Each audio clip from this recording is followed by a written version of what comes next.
Bismillahirrahmanirrahim. Qala Allah Ta'ala bismillahirrahmanirrahim.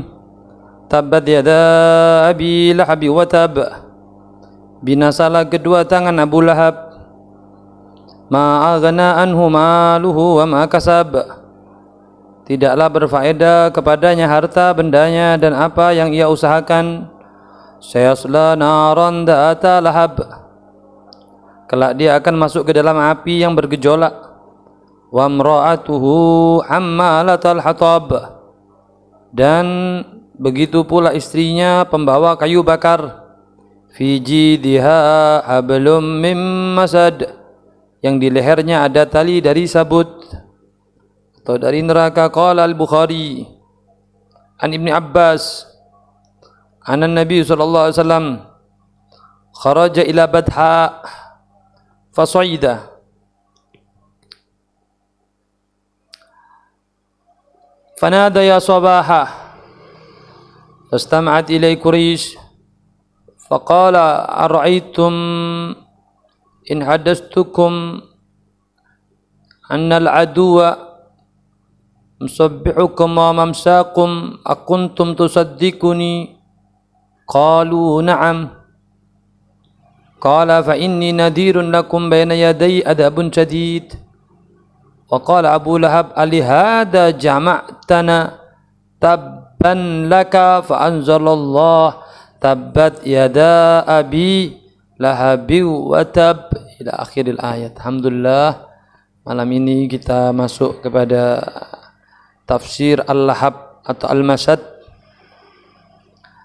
daripada ayatul Quran Al-Karim, khususnya kita di bulan Ramadan. Karena ini bulan turunnya Al-Quran, maka kita mengusahakan diri kita setidaknya sedikitnya bisa mengkaji daripada Al-Quranul Karim, walaupun dari yang kecil, dari yang pendek-pendek, surat-surat yang pendek, yaitu juz amma. Diturunkan ayat ini tabbat yada abi lahabiu watab kepada paman Nabi yang sangat jahat, yang suka mengganggu Nabi dalam dakwanya dan suka menghina Nabi Muhammad dalam agamanya dan suka menyakiti hati Nabi Muhammad secara zahir dan batin. Namanya terkenal dengan Abu Lahab. Nama aslinya dia adalah Abdul Uzza bin Abdul Muttalib, dan dia punya kunyah Abu Utbah, punya julukannya Abu Utbah, namanya Abdul Uzza bin Abdul Muttalib. Dia pamannya Nabi Muhammad sallallahu alaihi wasallam dari ayah, paman dari ayah. Si dulure bapai Imam Ali bin Abi Thalib, masih keluarga sama abahnya Nabi Muhammad, namanya Abdullah bin Abdul Muttalib. Dinamakan Aba Lahab, disebut Aba Lahab kenapa? Li isyraqi wajhi, karena wajahnya cerah. Dan dia banyak mengganggu Nabi Muhammad SAW, suka mengganggu Nabi Muhammad. Kasirul adiyah li Rasulillah wal bughdha, sangat musuhi Nabi Muhammad sallallahu alaihi wasallam. Lah turunnya ayat ini sebab Allah memerintahkan Nabi Muhammad sallallahu alaihi wasallam wa andir asiratakal muqarrabin. Allah memerintahkan Nabi Muhammad untuk mengingatkan atau mengajak keluarga-keluarga terdekatnya. Sehingga Nabi, fi riwayat, Nabi naik ke Safa, ke bukit Safa. Ada riwayat naik di Badha. Kemudian Nabi memanggil saudara-saudaranya atau orang-orang Quraisy, keluarga-keluarganya, orang-orang Quraisy. Sehingga sudah terkumpul, Nabi bilang sama keluarga-keluarganya, apa pendapat kalian tentang aku? Sehingga mereka mengatakan, engkau orang yang baik, orang yang mulia, orang yang jujur.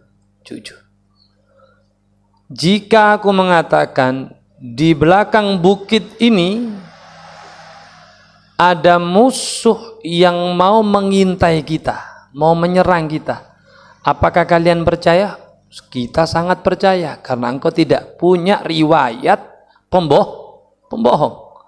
Kalau aku bilang di belakang ini ada musuh, engkau percaya? Iya, kita percaya kalau di belakang itu ada musuh. Asal yang ngomong engkau ya Muhammad, karena Nabi Muhammad nggak punya riwayat penipu, nggak pernah.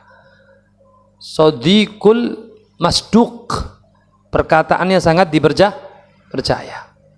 Terus Nabi mengatakan, terus mereka mengatakan, qalu na'am, kita percaya. Qala, kata Nabi, fa inni nadirun lakum baina yaday adabun syadid. Aku ingatkan kepada kalian, untuk yang tidak taat kepada Allah, maka dia akan mendapati siksa yang pedih. Yang tidak taat, tidak beriman kepada Allah, maka dia akan mendapatkan adab siksaan yang pedih. Waktu Nabi ngomong seperti itu pada gemuruh, dan salah satu yang paling paling vokal namanya Abu Lahab. Dia berdiri, kemudian dia mengatakan, alihada jamak tanah. Untuk ini rupanya kau kumpulkan kami. Tadi dia bilang, padahal kalau kau ngomong apa aja kita percaya. Tapi setelah Nabi ngomong, kalau kalian gak iman sama Allah, nanti kalian akan diadab sama Allah. Apa kata Abu Lahab? Berdiri dia.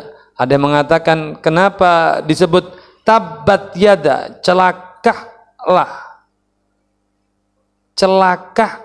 kedua tangan Abi Lahab, karena pada waktu itu dia menepiskan tangannya. Aliha ada jamak tanah, kayak gitu. Karena ini inti ngumpulin kita. Sehingga fa'anzalallahu tabbat laka. Dia mengatakan Abu Lahab, tabban laka, celaka engkau Muhammad. Cuman gara-gara ini inti ngumpulin kita, celaka inti Muhammad. Kemudian turunlah ayat tabbat yada Abi Lahabi wa taub. Bukan Nabi Muhammad yang celaka, bukan Nabi Muhammad yang rugi, tapi yang rugi adalah Abi Lahab. Tabbat yada Abi Lahabi wa taub. Jadi dimulai dengan huruf tak dan ba. Kemudian ada tak taknis, tabbat, menunjukkan yada dua tangan, karena dua tangan atau tangan dua itu muannas, jadi kalimat depannya tabbat yada Abi Lahabi wa tab. Sungguh celaka kedua tangan Abi Lahab. Ditutup dengan watab.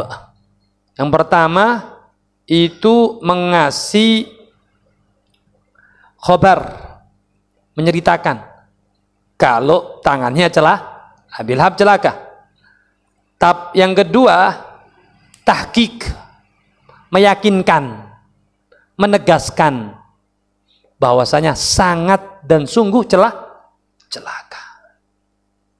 Makanya ada yang mengatakan ayat Al-Quran ini termasuk mukjizat yang terjadi di zaman Nabi Muhammad dan sampai sekarang pastinya, karena mereka berdua atau Abi Lahab tidaklah mati dan tidak mengenyam sama sekali iman dan Islam, karena sudah dinas sama Al-Quran, udah ditempel sama Allah, ente orang celaka, sial.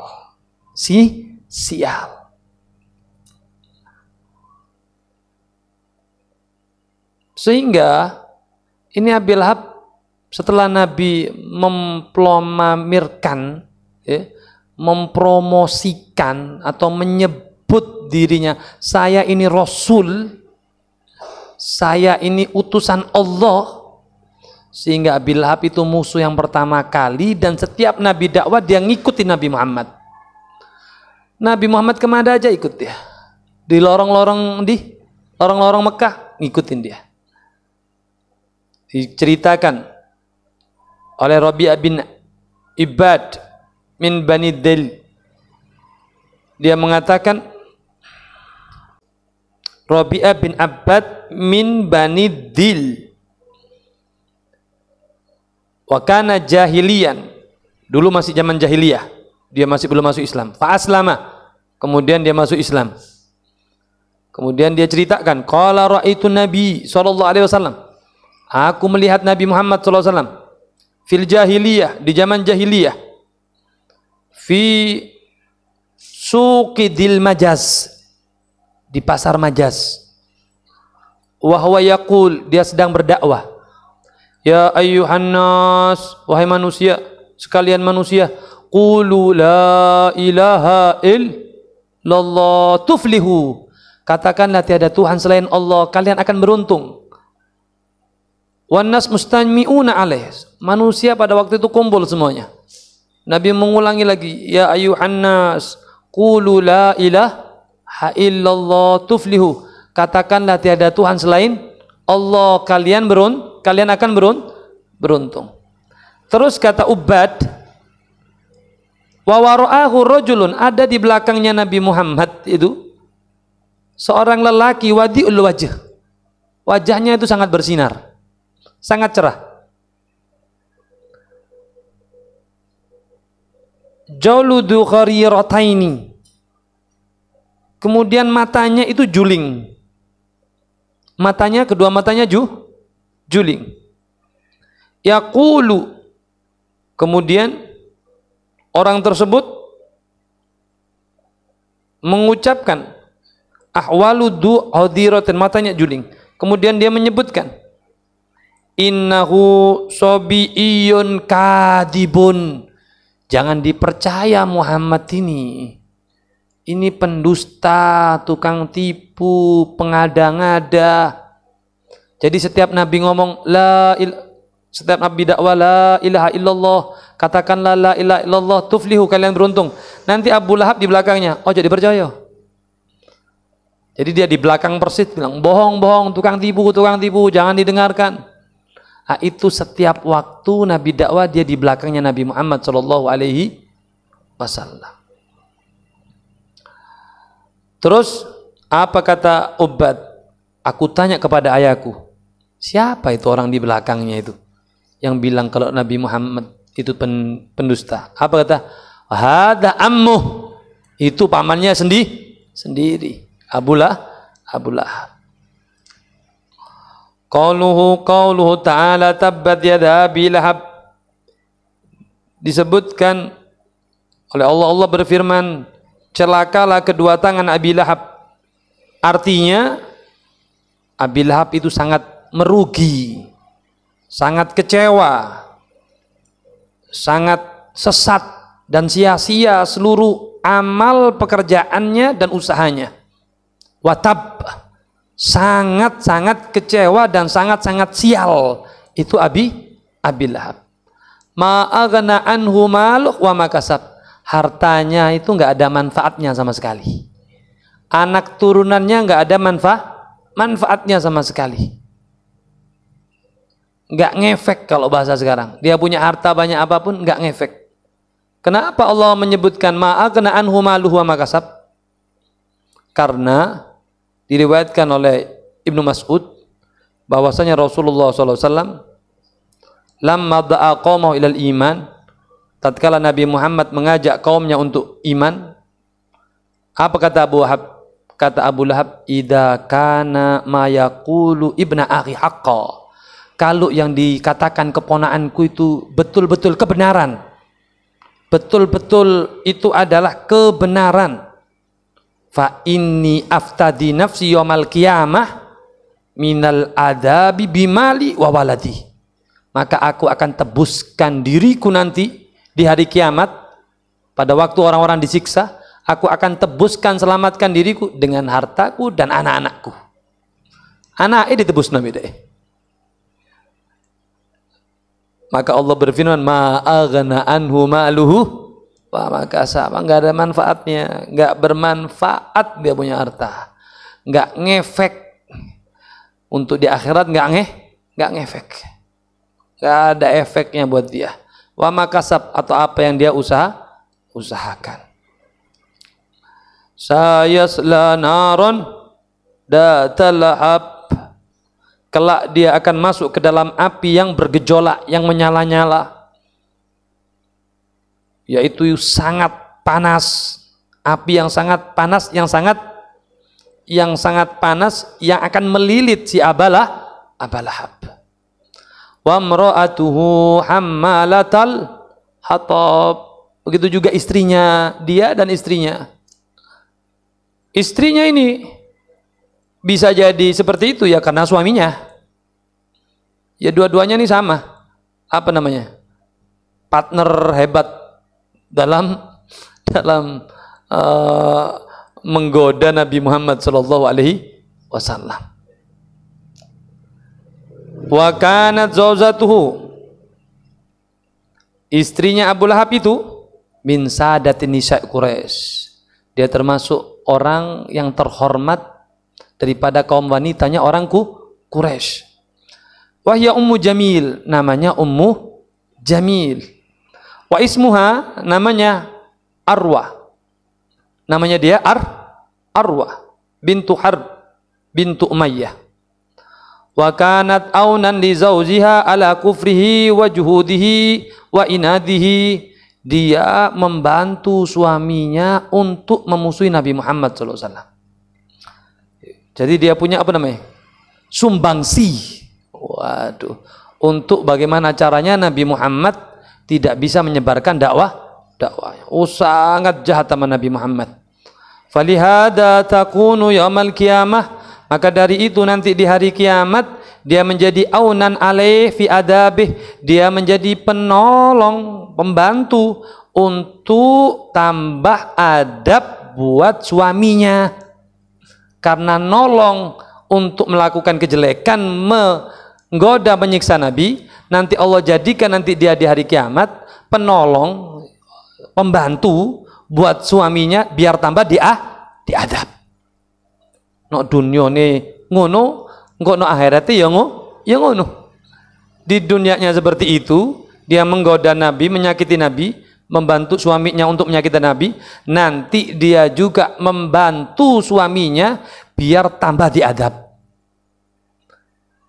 Bantu suaminya kayak apa? Fi nari jahannam walihada qala hammalatul hatab. Makanya disebutkan oleh Allah dia pembawa api atau bara api. Umpama suaminya lagi digoreng di api neraka, nanti dia nyiapkan gorengannya, nambahi apinya, nambahi panasnya. Yakni tahmil hatab fatulki ala zawziha. Dia bawa itu bara api, dia kasih ke suaminya, dia taruh di badan suaminya, dia taruh ke tubuh suaminya. Liasdad ala ma huwa fih, biar tambah pedih, tambah sakit, tambah apa namanya? Tambah panas. Walhasil apa yang dia lakukan di dunia, Allah pun pekerjakan dia nanti di akhirat di neraka untuk dia punya suami. Wa huwa fiha wa hiya muhayyah lidzalik. Emang si istrinya Abu Lahab itu disiapkan oleh Allah untuk menambah siksaannya Abi Lahab di neraka. Musta'idatan lahu, untuk nambah siksaan untuk Abi Lahab. Nah, ini pelajaran untuk kita. Yang pertama apa? Yang harus kita ambil pelajaran, satu, setiap engkau melakukan kebaikan pasti ada yang tidak suka denganmu. Bisa terjadi dari orang dalam dan bisa jadi juga dari orang luar, karena Nabi pun yang dia punya diri terkenal dengan Al-Amin, tidak sepi, dari orang yang memusuhinya dari dalam, lebih-lebih dari luar. Jadi kalau kita dakwah ketemu kerikil-kerikil dari dalam, biasa-biasa saja, nggak usah kaget. Lebih-lebih kalau dari luar. Kemudian yang kedua yang harus kita pelajari, kita ambil hikmah, maka istrimu itu tergantung dirimu. Kalau dirimu baik, fa insyaallah istrimu ikut baik. Kebanyakan ya, ini ceritanya kebanyakan. Walaupun ada 1.000.001 suaminya baik, tapi istrinya tetap buruk. Seperti siapa? Seperti Nabi Nuh. Tapi itu kan cuman sangat jarang. Jadi istrimu baik itu tergantung dirimu. Ini kalau coba Abi Lahab seperti paman-paman Nabi yang baik, fa insyaallah istrinya nggak ikut-ikut. Karena suaminya buruk, istrinya juga ikut buruk, sehingga ditulis di Al-Quran istrinya juga masukkan. Wa mra'atuhu hammalatal hatab fi jidha hablum mim masad. Nanti dia punya apa? Di lehernya ada rantai mim masad dari api neraka. Di lehernya siapa? Di lehernya istrinya. Nanti dililit dengan api neraka. Kalau dalam tafsir Baghawi itu panjangnya rantai tersebut 70 hasta. Nanti dimasukkan oleh Allah dari lilitan ini, dimasukkan ke mulutnya, nanti sampai keluar ke duburnya. Dan itu terus dimasukkan lagi, dikeluarkan lagi, dimasukkan lagi, dikeluarkan lagi, sampai selama-lamanya. Itu untuk orang-orang yang tidak beriman kepada Nabi Muhammad SAW. Dililit lehernya amaran rantai dari api neraka. Hammalatul hatab. Disebut hammalatul hatab. Siapa namanya? Istrinya Abi Lahab. Ada yang mengatakan kana tamsi bin namimah. Kata Mujahid wa Urwah, arti masad karena dia tamsi bil namimah, itu sukanya istrinya Abi Lahab itu jalan-jalan ke kota Mekah suka mengadu domba. Maksudnya mengadu Nabi Muhammad dengan orang-orang Quraisy. An Ibni Abbas kanat tada'us asyaq fit tariqi Rasul. Disebut hammalatul hatab atau dia disebut orang yang paling hina ini wanita. Karena dia itu punya kerjaan, nanti kalau jalan-jalan ke kota Mekah itu dia bawa duri-duri, paku-paku, itu disebarin di jalannya Nabi Muhammad SAW. Nabi Muhammad lewat mana, sama dia dikasih itu kerikil, dikasih yang namanya kayu yang tajam, dikasih yang namanya paku, duri semacamnya, itu ditaruh di tempat jalannya Nabi Muhammad SAW. Saking jahatnya ini wanita, saking jahatnya, dan dia suka menghina Nabi Muhammad. Nanti kalau Nabi Muhammad jalan dihina sama dia, anak tukang miskin, anak miskin, tu'ayyiru bin an-nabi bil faqr, orang fakir lagi lewat, ini yang dilakukan oleh Urwah atau Ummul Jamil. Dia suka hina Nabi Muhammad sallallahu alaihi wasallam. Wa qala Sayyid bin Musayyib, dikatakan oleh Sayyid bin Musayyib, kenapa disebut fi jidha hablum min masad? Di lehernya nanti ada rantai dari api neraka. Karena dia itu punya kiladatun fakhirah. Dia punya kalung yang mewah, mewah. Faqalat la anfaqannaha fi adawati Muhammad, la anfaqtuha fi adawati Muhammad.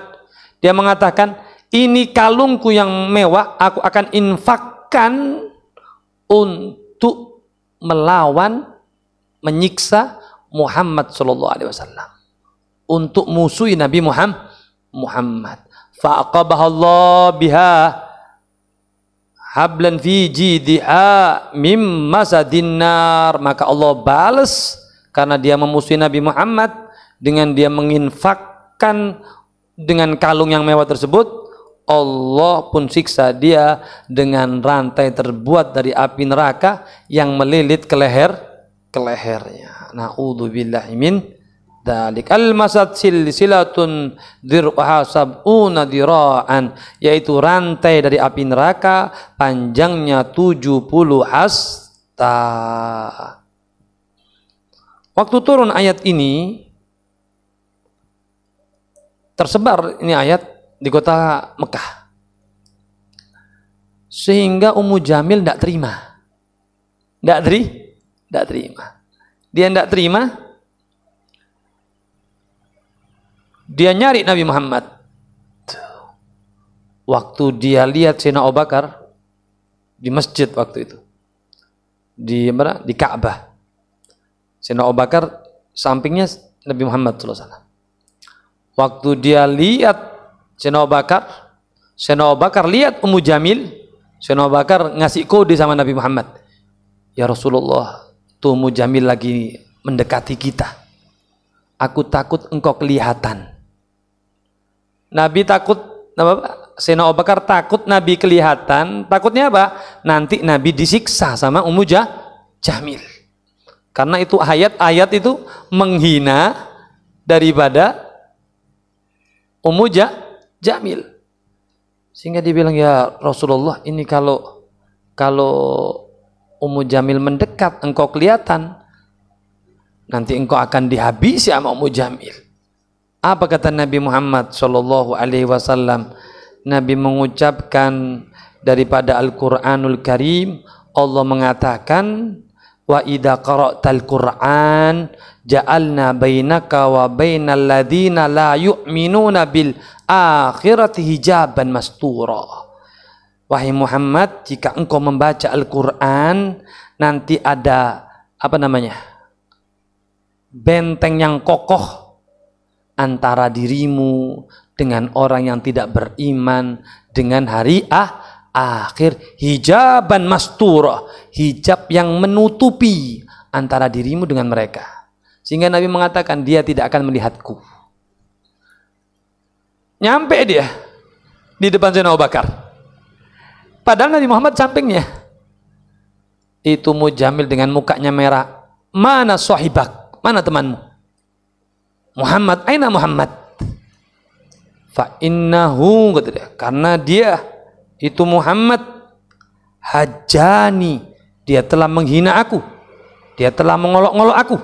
Mana Muhammad? Oh, dia udah mau meluapkan marahnya ke Nabi Muhammad SAW. Bahkan kata kalau ketemu Nabi Muhammad mau dilempar, mau dipukul, mau diseksa sama dia. Kata Sayyidina Abu Bakar As-Siddiq, la wa rabbi hadal bait ma hajaki. Nabi Muhammad tuh enggak ngejek engkau. Demi Ka'bah ini Nabi Muhammad enggak ngejek engkau. Kemudian karena dia nak nemui Nabi Muhammad, dia balik sambil dia mengatakan, qad alimat Quraisy anni ibnatu sayyidiha. Orang Quraisy itu tahu, maksudnya Sayyidina Abu Bakar. Abu Bakar aja tahu kalau aku ini anaknya pemimpin kota Mekah.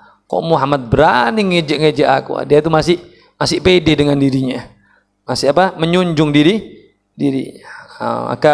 Maka daripada mukjizatnya Allah Subhanahu wa taala yang berikan, mukjizatnya Nabi Muhammad yang diberikan Allah Subhanahu wa taala, musuh yang akan mendekat ke Nabi Muhammad tidak bisa melihat Nabi Muhammad sallallahu alaihi